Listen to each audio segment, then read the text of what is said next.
Namaste, greetings for the day. Namaste, ma'am. Thank you. So good to have a conversation with you, and it's an absolute honor. And thank you for this lovely book that I read. Congratulations for the success of this book.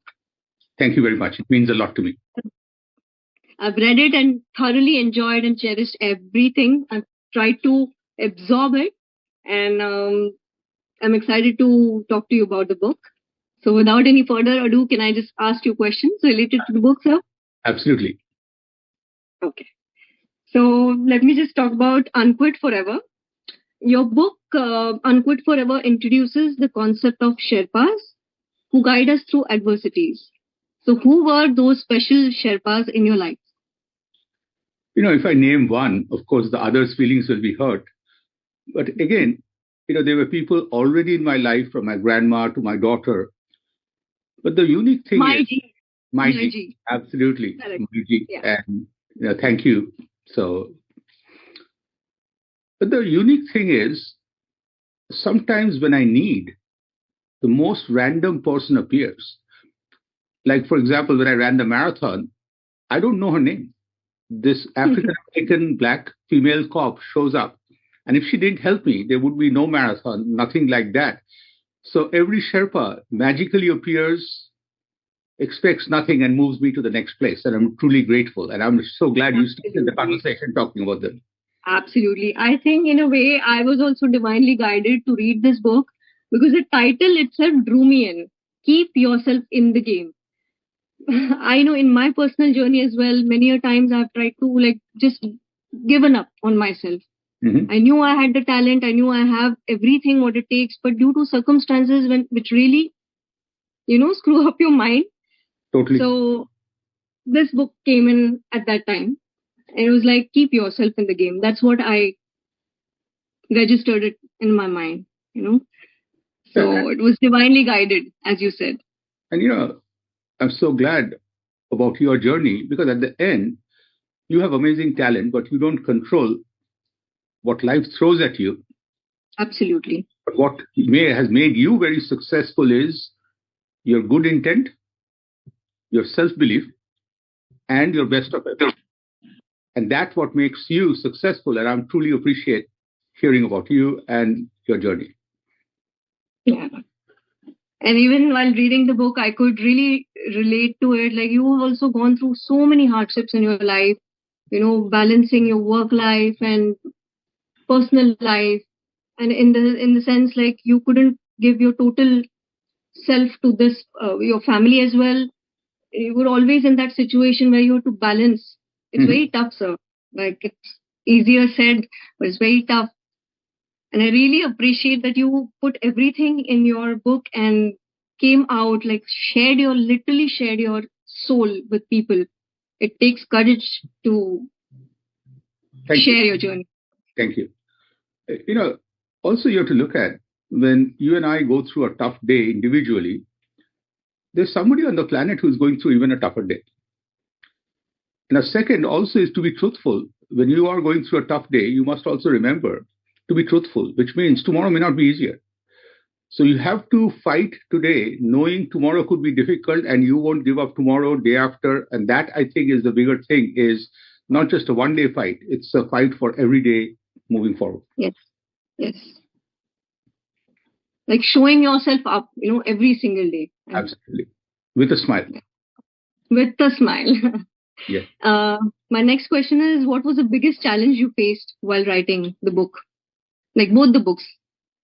So the Unquit Forever was very difficult, is to going back to days and remember the details.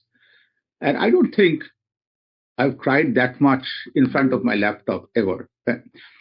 And, especially when I remembered Nancy, my super nurse, had the wheelchair, and in that there were all the ribbons, and what the significance of the ribbons were. Mm-hmm. It was, to me, I think it was like a fond memory to go back, but it was, very tough to go back and reflect on each one of them. And raising a father was a difficult, but in a different way. Raising a father, I literally initially wrote, calling the book Raising a Daughter, And it was a book about celebration of a dad. But only after I finished, I realized one, I did not put the pain my daughter went through with the divorce, my challenges, everything else, but also who raised who, because that changed the whole perspective. I realized that she changed me, which means it's not raising a daughter, it's raising a father. And I think it was really good that I recognized who the boss was and who was the mentee. Absolutely. Absolutely. They say that people around you, around us, are the biggest teachers. Absolutely. Through each of them, we learn more about ourselves. We learn about our mistakes, we learn about our shortcomings, and they are our strengths, their weaknesses, everything. Like they are the best teachers. Absolutely. And one thing I've learned in that journey is you cannot go to the past to beat up on yourself. I only go to the past for two reasons. One, to celebrate, and to learn. Yes. But it's Like all about being in the how present. far we have come. Absolutely. I love that. How far we have come. I love that. How far we often tend to forget that. We only see that, oh, we don't have this. We can do much more. Why am I not able to achieve more and more and more? But our journey, when we look back, it's like celebration, as you said, sir. And that's the only thing that we should look back. Otherwise, we shouldn't look back at any other, there's Like no when you need. drive a car, why you don't keep looking back when you drive a car? You just look at it Absolutely. from time to time to make sure the car behind distance. Like that's it. You just want to look forward, enjoy the journey ahead. So We can only honor the present moment. That's what I feel. you should write a Okay. book. I love those one lines. You should write a book. Honor the present moment. I love So that. many people have told me that. Please pen your thoughts, start writing. But you are my inspiration now. I'm not going to doubt myself. I'm going to pen down my thoughts at least so that one fine day I can compile it into a book. Hopefully. I will interview you. I want to be the first to interview you when your book is written. Yes. Thank you. Means a lot coming from you, sir. Absolutely. Okay. So coming back to our star book, Raising a Father. Amazing book, sir. Amazing book. This book is inspired Sujit Sarkar's movie, that is I Want to Talk. How did it feel to see this book of yours to come on screen? How did it feel to see your story? So to me, seeing I still don't believe that I was in my corner of the world living my life day to day. And it was Sujit's kindness, grandness to see. And just seeing that helped me appreciate life even more because I really feel I'm one of the luckiest persons on the planet. In real life, I could see my life in front and my Sherpas taking care of me on screen. And I go through scene after scene of the movie. I just pause just to look at myself saying, wow, how lucky was I when Nancy asked me these questions, when my daughter was there, when Johnny came. Like, think for a second, like you may have a handyman in your home, but how lucky are you to trust that person that he has a key to come in anytime he wants? And in the middle of the night,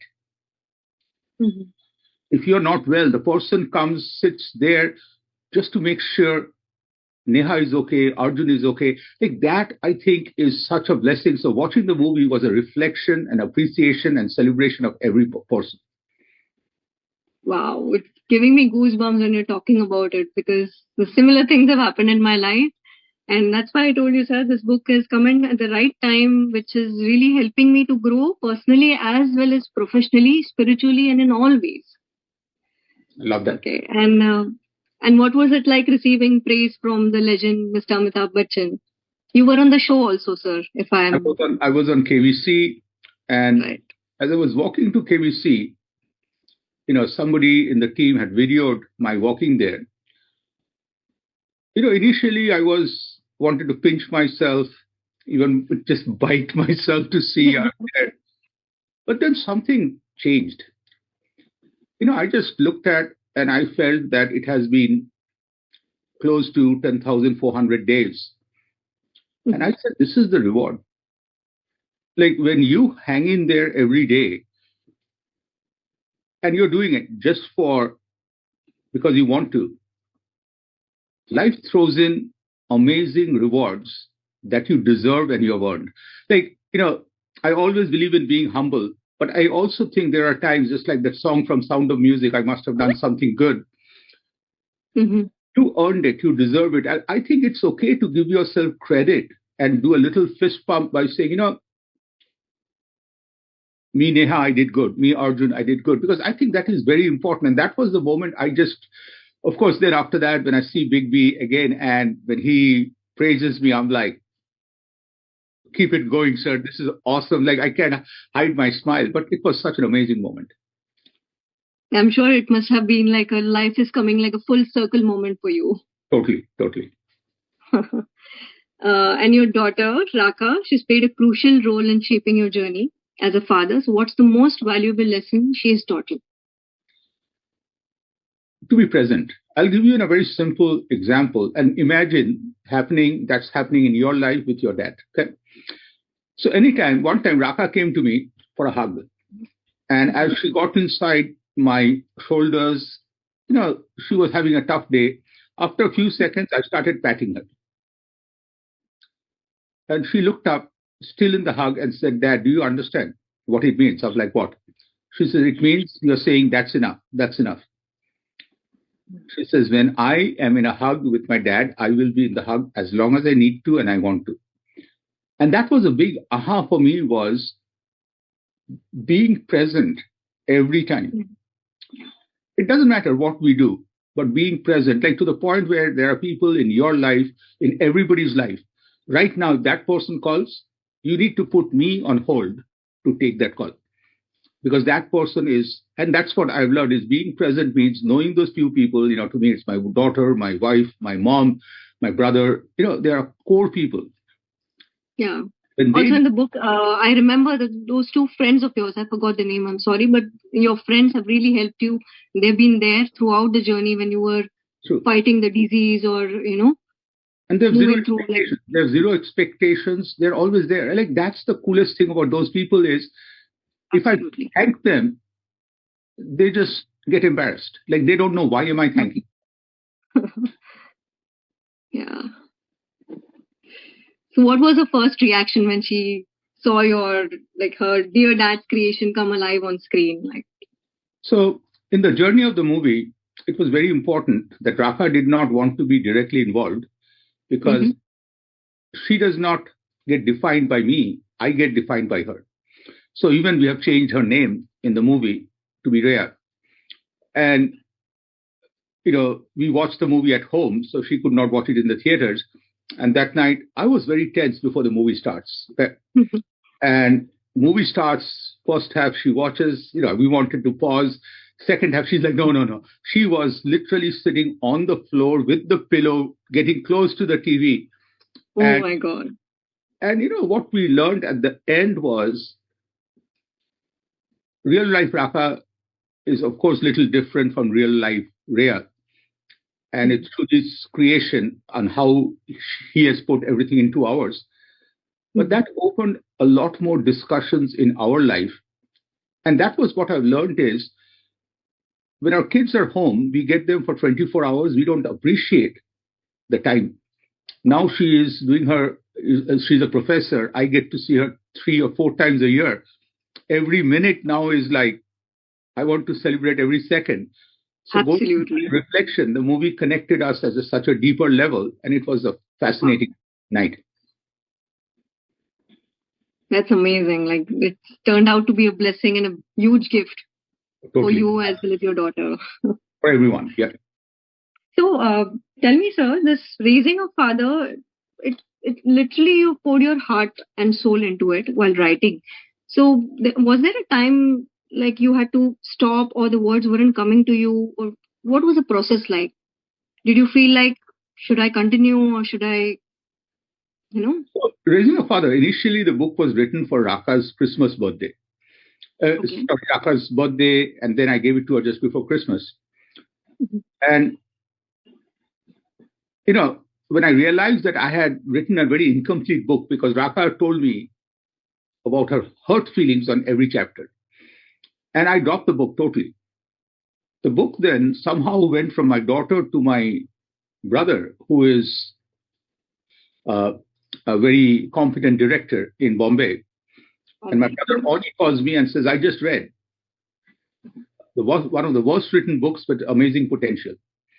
And he taught me the concept of the book was not me. He said, Arjun is the lost person. Mm. Maiji takes Arjun from mile 1 to mile 2. And Raka takes Arjun from mile 2 to ongoing. And that really put me in perspective, and that wisdom from my brother really helped. And I also want to bring to your attention something which is not in the book, but just for my gift to you, the cover of the book, Raising a Father. Mm-hmm. If you look at inside the book, there's a story, about me drawing when I was 8, 10 years old, a sky red. And a teacher had told me, you can draw a red sky. Yes. And when a teacher, that's the power. On one side, there are Sherpas who make you. Then there are people whose words close us down. Yes, absolutely, sir. Absolutely. And for nearly 20, 25 years, I never drew. It was only when my brother pushed me by saying, this is your book and you will draw the cover. And he was very kind to help me over and over again. It really got me back into art and drawing again. And that's another thing is, for all of us, I really want us to take responsibility because words have responsibility. I can say something very insensitive that will make you feel, why did Arjun say that to me? Okay. On the other side, I can say something that will make you say, Arjun said that to me. I need to write that book. Like, to me, I really think we have responsibility on our words and we really must use it wisely. Absolutely, sir. Even in my journey, I remember when teachers told me, one of my teachers also told me that, why are you doing all this? Do you want to become a model? Do you want to really become an actress? Why? See, there were people who came and said that straight to my face. And then it took a lot of courage within me to because acting is something very difficult. Like, it's like presenting that character in front of so many people and the directors, being truthful to his vision, and then putting in your capabilities. It takes a lot of effort and a lot of challenges come around. So all these situations, they used to hurt me a lot when people used to say that on my face. But now in hindsight, when I look at it, it was needed, sir. All those people really taught something. They were showing me the mirror that, look, it's your beliefs and that are being protected. Stubborn and persistent. And I did not understand how difficult acting was till I saw Ahilya Bamru, who played the Raka Rhea, older Rhea. Yeah. And we were all in a motel, and every evening we would dine together. And there would be days I would just see that she's in one corner by herself. And even though I feel that's a daughter-like person, like in real life, I cannot go to her and just be like a dad. Okay, it's very odd. So I tried to reach out to her. And what I realized was exactly what you said. How difficult it is for her to be in Rhea, going through the challenges of dad hurting, dad could die, dad, mom separate, all that. Yes. Still being Ahilya, but in front of everyone. Like, as she's feeling this, like right now, let's say you are feeling that moment, some goofy person comes and says, Neha, make up thora. Like that brings the whole thing for you. Like, you have to turn this light, or somebody's cell phone goes off. And, that's the part I realized, that how difficult it is for you to be exactly. Turn on. But more important, turn on and on. You decompress at the end because you become the person. Yes. And I think now Raka and Ahilya have become best friends because they connect. And that connection, if you do, let's say, 4 movies a year, how do you get in and out on everyone? And, hats off to you, ma'am, what you do, how you do it. And I'm so glad. In my 20s, I've started, I was the face of many television shows. I'm yet to go in that space of, being in a big project like a movie or a web series, which I'm sure someday soon it's going to happen. But yes, for TV shows also, there used to be so many scenes, and every day go out there. And it's not just acting, you have to manage the technicalities of it. Also, you have to see the character. Also, you have to see yourself. So there are so many things. In 1 second, you have to be that thing. And then as soon as the director says cut, it's cut. Like, then you're like questioning that, oh my God, now who am I? I'm Neha or I'm that character. So it takes a toll. But Absolutely. that's the beauty of it also. And, one of my little advice to you would be what I've learned from Abhishek Bachchan Okay. is I thought I was one of the most prepared people on this planet. Okay. Sorry, come again? Most? I was most prepared individual on this planet. For any situation, I have a plan A to a B to a C to the point where my wife gets upset that, come on, dinner means dinner. I said, no, traffic is there. Let's go here. Abhishek knew every detail of every scene. And he was like the little boy before an exam with the script. Like we would be on an elevator. He would say, hi, Arjun. And then he would go back to the point where even during a scene, if the other actor forgot the role or needed a prompting, Abhishek knew everything.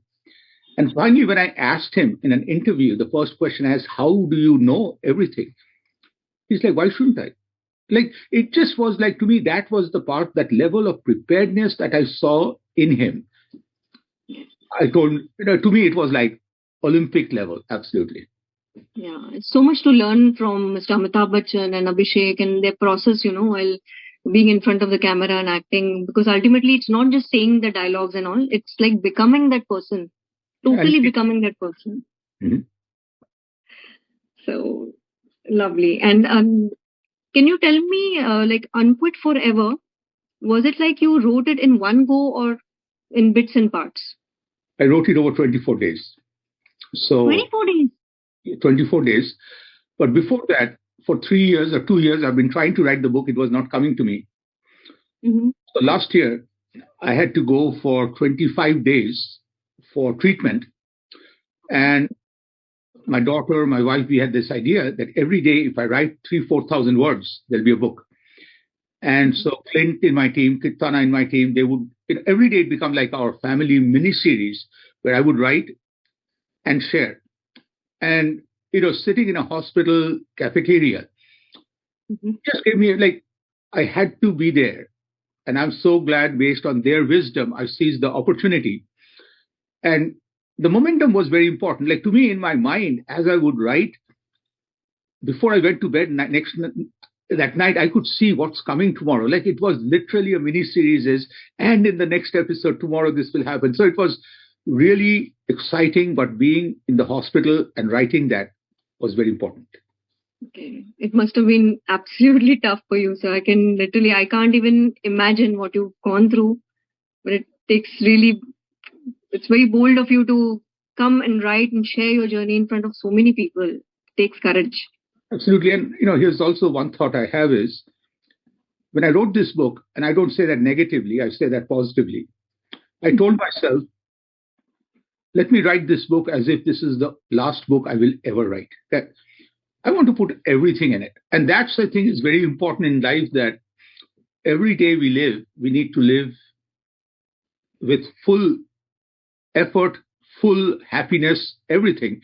Because if you look at in the movie Anand, there's that beautiful line, Zindagi badi honi chahiye, not lambi. Life has to be bigger, not longer. Bigger. Long you don't control, but big you control. And that was this book, the bigger thing was, like, imagine you came to a cafeteria and you see this guy with a laptop sitting there and just crying and typing. Okay. I didn't care. So. You have to go all in while writing. You can't control yourself, your emotions. You have to put it all out. That's the process. Absolutely. So you are coming from corporate world, like you're the expert in branding and marketing, and you've been in the VP. And after so many years of being in that corporate world and suddenly coming here and creatively writing a book, how was the change? Like, how did that influence your writing as well? So I think it was two different worlds. Corporate world is about what people want to hear. The book was what I want to tell. Corporate world was what Shujit uses in the movie, the word manipulation. corporate world is right now, I want you to buy this clock. And what we Hmm. want to is to tell you is beautiful clock. But in the book, I would say, don't buy this clock. This really cannot see. So to me, I think that's the part where writing was more about being truthful and authentic to yourself. Yeah, But I'm not saying corporate world is all bad. Corporate world, I really think there are times you have to play a role. absolutely. Yeah. But here you have a mirror in front of you writing the book where you totally know whether you're being truthful or authentic. Yes. Like they say that one part of you is like what you project to the world, and the other part is your true self. Brilliant. So while you're doing your work, you I should ask you the questions. no, please come on, you're embarrassing me. I've not written such beautiful books like you, but I'm sure like your words, your inspiration is coming to me, and I will definitely think of writing about it in a book. Absolutely. And don't forget the person who will interview you. Yes, only you. I'll demand that I want an interview to be only with Mr. Arjun Sen. Thank you, ma'am. So, which part of the world are you in currently? I'm in Houston, Texas, in US. Okay. So, you've been coming to India when this movie was being made? Yeah, the movie was filmed outside LA. So I was there nearly every day. And I had a very unique role there. And Hmm. I realized this is 2 hours from LA, and this became my entire new family. Hmm. I would try to make afternoon snacks for the team every day. Wow. I had people who were non-vegetarian. I had people who were vegetarian. Then I had my vegetarian, uh, and everybody I loved. So it was really nice to either make pizza bites to Bengali mosla muri to dhokla to whatever it is, and it really was fun. And I just left with my family portrait now should have another 70 new people in that journey. Lovely. So, you used to visit the set often? Like, what was the process between you and Sujit, Mr. Sujit Sarkar? Like, what was So, the agreement between you? so between us was like we spent nearly more than 2 years on Zoom calls where Shujit wanted to know about my life. And based on that, it was his movie, his script. And I would just jump in when Shujit needed me. And to me, it was more about celebrating Shujit, watching him closely. And what I realized was even before Shujit would lock in on a scene, I could predict. Like he has a smile on his face, and that smile tells me he got it. Okay. And and that was the authenticity. And if you get a chance to watch the movie, I'm I on the am going to. I'm on the last scene, and I did that in one day. And Wow. what was even more amazing was that Shujit wanted to have a written script, and I would have delivered. But before that, I requested, "Can I do mine?" He said, "Of course." He's a kind man, and mine was very goofy. And the moment I did, even before he said cut, I saw the smile on his face and I knew we nailed it. Okay. And the moment he said, Wow. "Oh, this is it," I'm like, wow, that's it. So I am the world's maybe only one actor who has done 100% of his scene is one take. Absolutely nice. Lovely to hear that. But I'm definitely going to watch the movie. But before watching the movie, I was like, no, I want to read the book because book written by the author himself has so many layers. Like a movie is movie is different. Books are different. Obviously, you know that. So there's a different charm to a book and different charm to a movie. Mhm. And So, what was that first thing when Sujit Sarkar wanted to turn this into a movie? How did he approach you? Like, what was that defining moment where he said that, I'm planning to do this and break the news to you? So we had been friends for 2 years. We have talked over 2 years during COVID. But the bizarrest thing was neither one of us ever thought of a movie. And that's the innocent of Shujit was the moment he thought of a movie, he came to me and said, "I want to buy the rights because I'm considering." He said, "If I consider, I have to pay first." I thought he was joking. And I just did not understand. And when I asked him why, what I realized was he was looking for a story of not giving up. This happens to be one. Okay. And he wanted to talk about so people see this and find an inspiration in their life not to give up. So, I still don't believe it happened. So seeing this, movie over and over, it really, again, as I talked about it, I really appreciate every person and Shujit. And, in the process, he became a friend, a baby brother. Like there are days he'll just call and say, Arjun, it's what you get connected with so many and you form beautiful relationships, which are like the essence of like true essence. Meeting so many people who bond, with you and become a part of your life. And that's a beautiful thing. Like having abundance of good people and relationships really matter. Oh, totally. And that's support. Totally. That is everything.